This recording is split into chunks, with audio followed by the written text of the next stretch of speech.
ఒక 2.5 గంటలు నవ్వుకుంటూ ఒక మంచి ఎమోషన్ ఫీల్ అవుతూ చూడగలిగే సినిమా ఇది. సో థియేటర్కి వెళ్ళి మాత్రమే చూడండి, పైరసీని మాత్రం ఎంకరేజ్ చేయొద్దు. Thank you very much. And ఎవరి గురించి మర్చిపోయి ఉంటే I am extremely sorry. Thank you. Super అండి, thank you so much. Yes, Maruti garu మాట్లాడే ముందు డైరెక్టర్ గారు ఇంకేదో మర్చిపోయారంట. లేదండి, బేసికలీ ప్రమోషన్ స్టార్ట్ చేసే ముందు ఎలా ఉంటది అని చిన్న టెన్షన్ పడినప్పుడు ప్రెస్ ఈవెంట్ జరిగిందనండి. ఫస్ట్ బ్రీత్ ఇచ్చారండి ప్రెస్ అందరూ. చాలా చాలా పాజిటివ్ వైబ్ ఇచ్చి మాకు ఒక ఊపిరి ఇచ్చారండి. Thank you press everybody. అక్కడికి వచ్చి మమ్మల్ని ఎంకరేజ్ చేసి ఎటువంటి కాంట్రవర్సీ క్వశ్చన్ లేకుండా స్ట్రైట్ అవే సినిమా గురించి, సినిమా బాగుంది అని మమ్మల్ని ఎంకరేజ్ చేసిన ప్రెస్ అందరికి thank you so much sir. Sorry sir. Yes, మరి ఇక డైరెక్టర్ సాబ్, మారుతి సాబ్ ప్లీజ్. Thank you. అందరికి ఆకలేసే టైంలో నాకు మైక్ ఇస్తారు ఎప్పుడు. ఆడేమో ఈడెంతసేపు మాట్లాడతాడో బాబు అని అనుకుంటారు, కానీ పాపం వినాలనుకుంటారు ఏదో రెస్పెక్ట్ మీద. నా డైలాగ్ మీరు వినలేదు, మీ మాటలతో మా కడుపు నింపుతారని.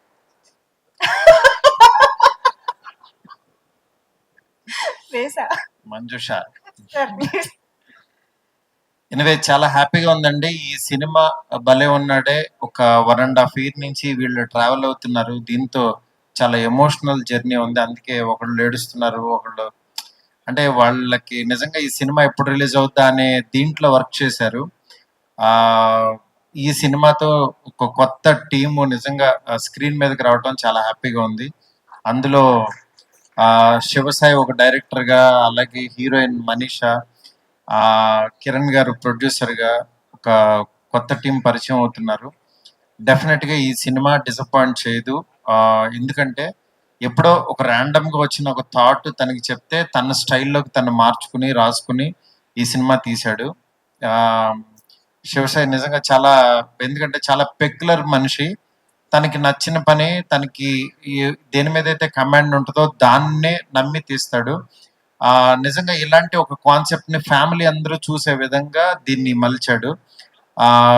ఈ సినిమాని ఫస్ట్ ఆదిత్య మ్యూజిక్ వాళ్ళు వచ్చి మా మీద నమ్మకంతో ఈ సినిమా తీసుకున్నారు. నిరంజన్ గారు, ఆదిత్య మ్యూజిక్ సార్, మీరు నేను మాట్లాడేటప్పుడు చూడండి సార్, మళ్ళీ తర్వాత మెసేజ్ పెడతారు ఏంటి థ్యాంక్స్ చెప్పలేదని. అది దాని తర్వాత అట్లాగే మన ఈటీవీ నితిన్ గారు ఈ కథ విన్న తర్వాత, ఎందుకంటే శివసాయి గురించి వాళ్ళకి తెలుసు, ఓటీటీలో తను మంచి కమాండ్ ఉన్న డైరెక్టర్ అని, తన స్క్రీన్ మీదకి ఎలా తీసుకొస్తాడు అనుకుంటే నిజంగా చాలా కష్టపడి తీసుకొచ్చాడు.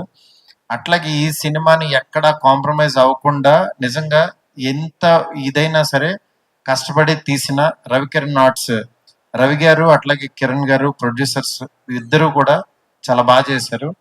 ఈ సినిమా నేను నిజంగా టైం అంటే జస్ట్ సలహాలు ఇచ్చి ఇట్లా చేయండి అని చెప్పాను, కానీ మొత్తం కష్టపడిందంతా టీమే. దీంట్లో మెయిన్ 1 man షో లాగా మా గోవిందరాజు గారు భుజం మీద వేసుకుని అందరిని మోటివేట్ చేసుకుంటూ చాలా కష్టపడి ఈ సినిమా నమ్మి వెళ్ళాడు. గోవిందరాజు గారు ఎక్కడ సార్? మీతో నా జర్నీ ఎప్పటికీ అలా ఉంటుంది sir.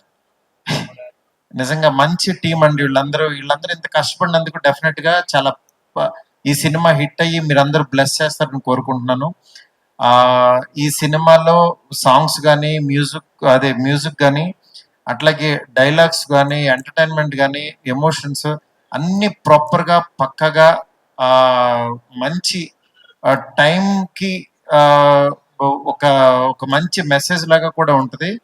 At the same time present generation లో ఇది ప్రాబ్లం ఉంది. ఈ ప్రాబ్లం ని చాలా ఫ్యామిలీ అందరూ చూసే విధంగా తిను నిజంగా బాగా చేశాడు. నాగేష్ గారు అట్లాగే చాలా బాగా చూపించారు. టీం అందరి గురించి ఇంకా చెప్పేదేం లేదు, అందరూ డైరెక్షన్ డిపార్ట్మెంట్ అందరూ బాగా చేశారు. ఆడియన్స్ అందరికి చాలా చాలా థ్యాంక్స్ చెప్తున్నాను. ఎందుకంటే ఇలాంటి సినిమాని ఎంకరేజ్ చేయండి. ఎంకరేజ్ చేస్తేనే ఒక కొత్త టీం ఇది ఉంటుంది. ఎందుకంటే నాలంటోడు ఎవడో ఒకళ్ళు యాక్చువల్గా ఇలాంటి టీంని కొంచెం ముందుకు పంపిస్తూ ఉంటే డెఫినెట్గా మీరు నేను ఈ రోజులలో ఎలా వచ్చానో అట్లా ఈ టీం కూడా రావాలని చెప్పి మనస్ఫూర్తిగా కోరుకుంటున్నాను. ఇక్కడికి వచ్చిన నా ఫ్రెండ్స్ అందరూ స్వామి గారు కానీ అట్లే సుబ్బు గారు, విజయ్ గారు, ప్రొడ్యూసర్ విజయ్ గారు, ఇట్లా ప్రవీణ్, పేరున ప్రతి ఒక్కరికి చాలా చాలా థ్యాంక్స్. ఈ సినిమా ఇంకా చూడండి, రేపు ప్రీమియర్ పెడుతున్నారు. ఉందా ఓకే, ఉందంట. నాకు కూడా చెప్పలేదు, ఎందుకంటే నేను చాలా షూటింగ్ లో చాలా బిజీగా ఉన్నాను, అందుకని యాక్చువల్ గా వీళ్ళే చేస్తున్నారు. రేపు ప్రీమియర్స్ ఉంటే అట్లాగే ఎల్లుండ సినిమా రిలీజ్ అవుతుంది 13th. ఫ్యామిలీస్ తో వెళ్ళి చూడండి. పాపం రాజు పాపం రాజు ఏం కాదు, అంటే సినిమాల్లో ఎన్ని ట్విస్టులు ఉన్నాయో నిజ జీవితంలో కూడా అన్ని ఉన్నాయి. అన్ని క్యారీ చేయకుండా సినిమాని ప్రొఫెషనల్ గా కష్టపడి చేసినందుకు టీం అందరిని ఎంకరేజ్ చేయండి. Thank you so much. Thanks everyone. Thank you so much Maruti గారు.